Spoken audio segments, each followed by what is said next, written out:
Stop for a moment and ask yourself something radical. How much of your daily anguish actually comes from your desperate obsession with control? I'm not just talking about external control here, not just managing your work deadlines, paying your bills on time, or maintaining your daily routine. I'm talking about something deeper and far more suffocating: the crushing need for certainties, to know with absolute precision what will happen tomorrow, to perfectly understand who you are, what you want, where you're heading in life. Modern society has systematically taught you to seek definitive answers, as if existence were a mathematical equation with one correct solution, as if life came with an answer key you just need to find. But here's the truth that few people have the courage to face directly. This obsession with certainty is precisely what's distancing you from what you desire most: peace, genuine inner peace. Perhaps you're exhausted right now, tired from endlessly trying to predict the unpredictable, from crafting perfect plans that crumble at the slightest breath of chance or randomness.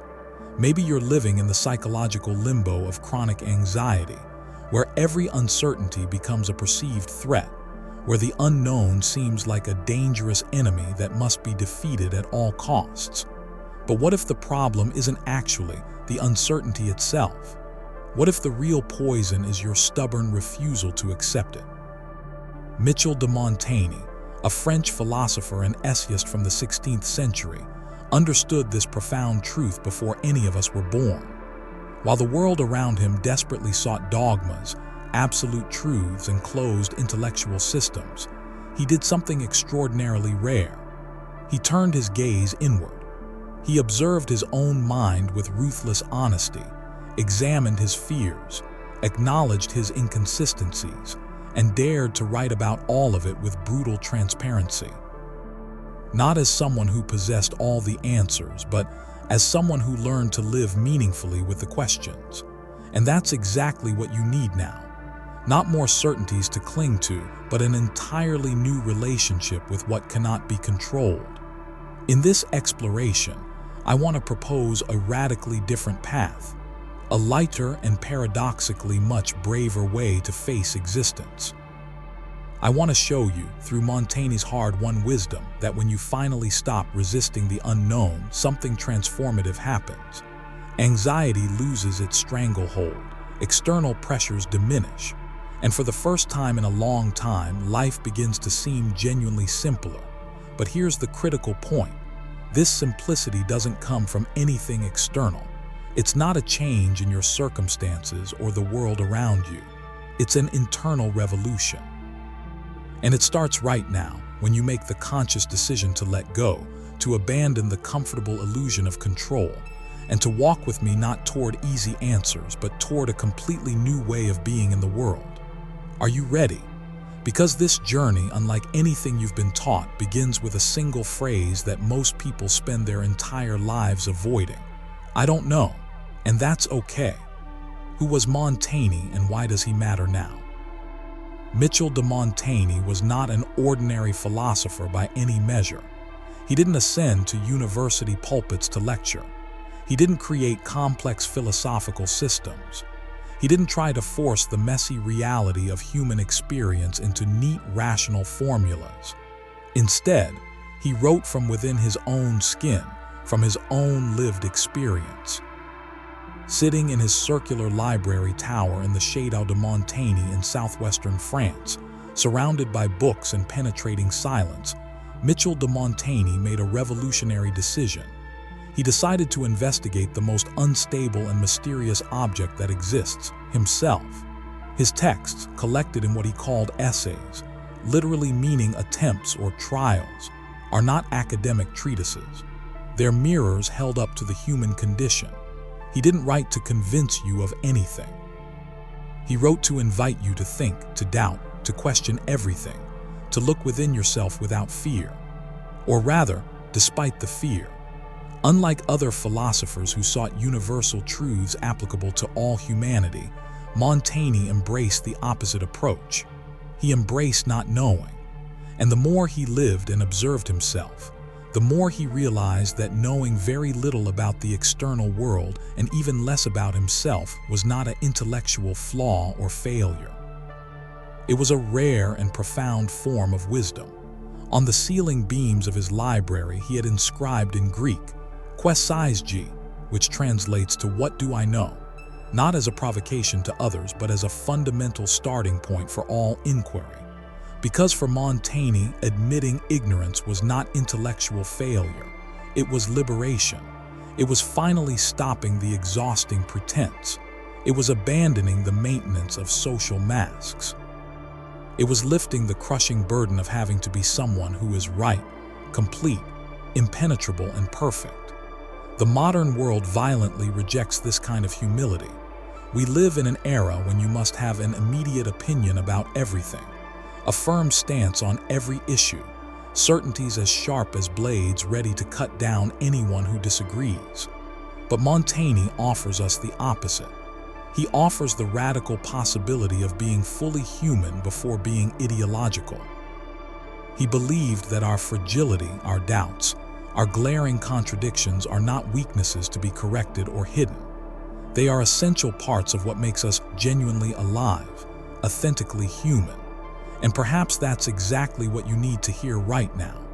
That you no longer need to uphold false certainties to be worthy of respect or love.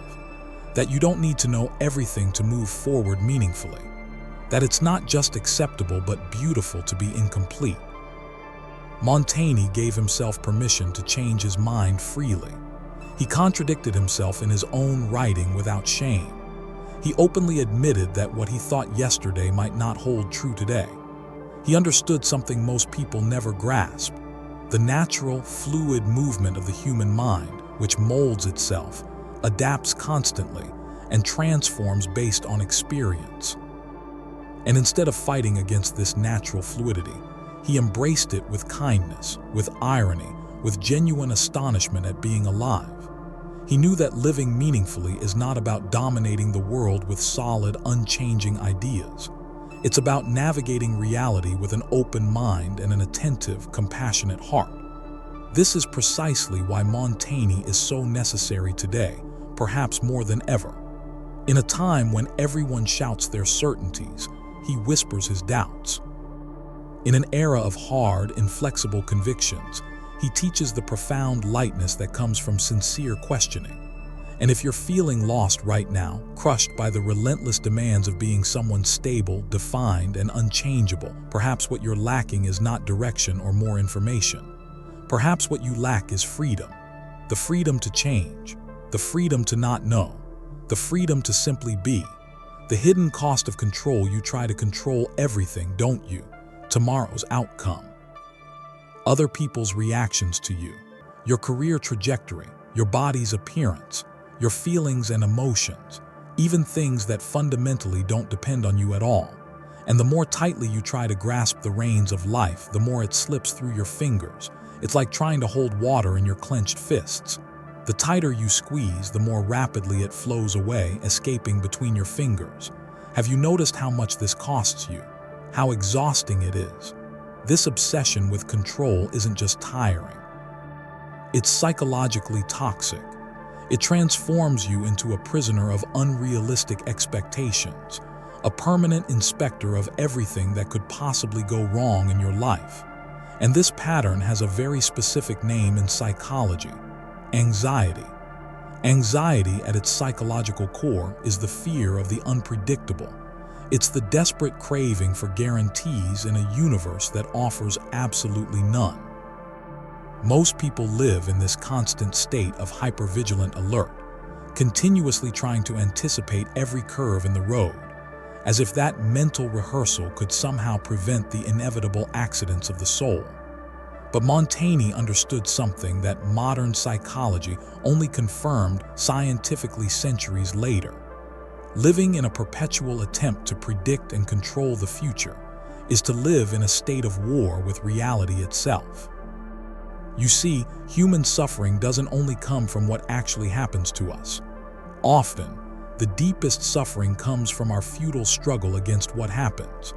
It's the rigid desire for life to be fundamentally different from what it is.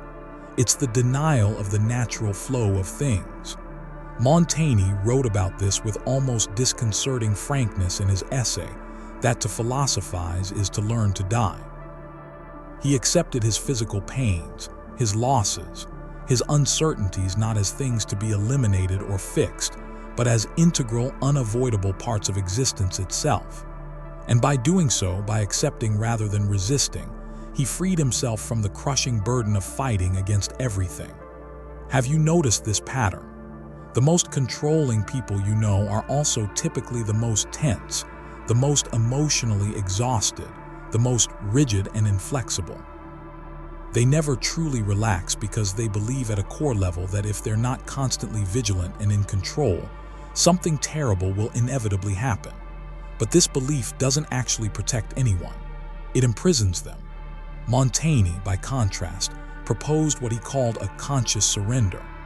Not a cowardly resignation or giving up on life, but a courageous acceptance that the world is not your slave, and that your mind desperately needs to learn to flow with reality rather than dominate it. And here lies a cruel irony that traps millions of people. The more you try to control everything, the more frustrated you become when control fails. And the more frustrated you are, the more desperately you think you need even more control. It's a vicious, self-reinforcing cycle that swallows you completely. And what do you gain in the end? A perpetually tense body, an exhausted mind, and a soul without any genuine peace. Montaigne shows us another path entirely. Living well is not about controlling everything. It's about learning to coexist skillfully with what cannot be controlled. The practice of self-observation while the world around him cried out desperately for certainties, Montaigne withdrew into contemplative silence to observe what was happening within him. And what he discovered when he looked inward was not immediate clarity or enlightenment.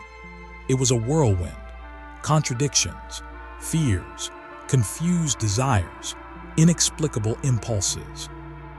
All those uncomfortable psychological realities that most people prefer to hide or ignore completely, he chose to confront directly and honestly, but not as a harsh judge condemning himself, as a compassionate listener, curious about his own nature. Montaigne's great genius was not in creating elaborate theories about the human mind. It was in having the raw courage to become a living experiment of the human condition. He transformed himself into his own field of study, and his writing became a mirror for anyone willing to look into it. In his essays, he doesn't write as someone who teaches from a position of authority. He writes as someone sharing an ongoing process. He thinks out loud on the page and invites the reader to do the same. He didn't want to shape minds into a particular form. He wanted to free them from rigid forms entirely. By narrating his own doubts, his most intimate impulses, his changes of opinion, and even his moments of weakness and confusion, Montaigne demonstrates something revolutionary. You do not need to be right all the time. You just need to be present with yourself. This practice of constant self-observation, without filters and without masks, is one of the deepest forms of self-knowledge that exists. But be careful here. Observing yourself honestly is not about torturing yourself with endless criticism. It's not about harsh self-judgment. It's about learning to look inward with both honesty and compassion simultaneously. It's about realizing when you're trying to deceive yourself, when you're pretending to know what you don't actually know, when you're forcing yourself to maintain an image or identity that no longer genuinely represents who you are. Montaigne wrote to free himself from these self-imposed shackles. He quoted the Roman playwright Terence, "I am human and nothing human is alien to me." In other words, everything that resides within you, no matter how confusing or uncomfortable it may seem, is a legitimate part of being human. And do you know what's the most powerful aspect of this practice? It systematically dissolves shame. When you begin to observe yourself with sincere honesty, you realize that much of your suffering comes from the desperate attempt to be something idealized, from following an unrealistic model of emotional, intellectual or moral perfection that no human being can actually achieve. Montaigne reminds us that we are not marble statues, frozen in perfection. We are mutable, flawed, and beautifully imperfect beings. The simplicity and peace we seek begins precisely when we stop fighting against our own nature.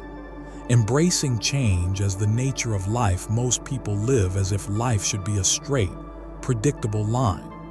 As if one day, by acquiring certain knowledge, achieving stability, or reaching success, everything would finally fall permanently into place. As if there were a destination where everything would stop changing, where feelings would stabilize forever, where doubts would disappear completely, and everything would finally make perfect sense. But this fantasy, sold relentlessly by religions, educational systems, self-help gurus, and corporate culture, is precisely what distances us from reality and from any possibility of genuine peace. Montaigne saw this with rare clarity. He understood that everything in life pulses with constant flow and change. Our thoughts shift, our bodies age, people enter and exit our lives, our desires transform, our certainties dissolve, nothing is fixed, nothing is guaranteed, nothing is definitive, and trying to live as if life were predictable, unchanging, and controllable is to prepare the ground for frustration, suffering, and inevitable emotional collapse.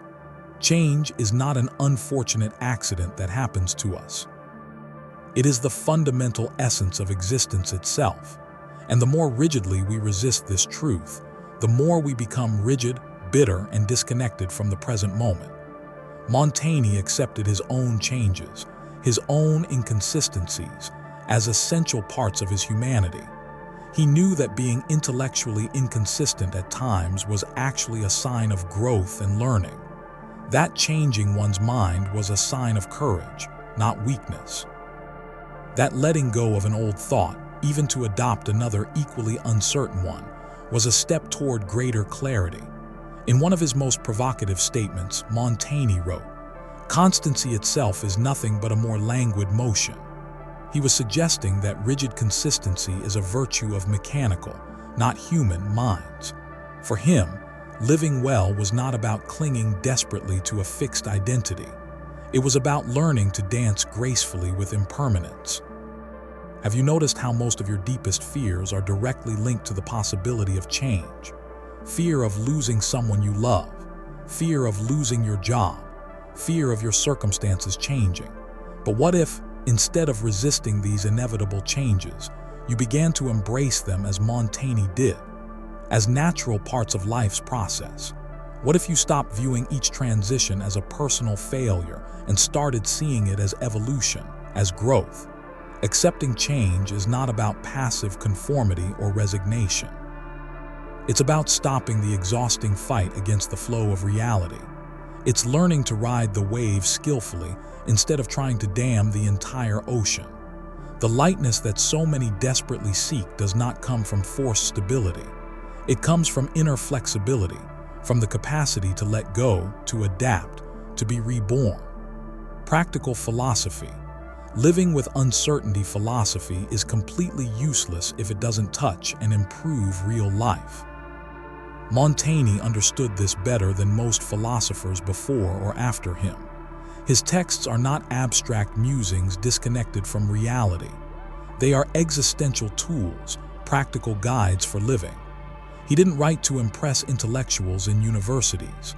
He wrote to understand how to deal with the fear of death, with grief, with insecurity, with the aging body, with the mind that sometimes fails us.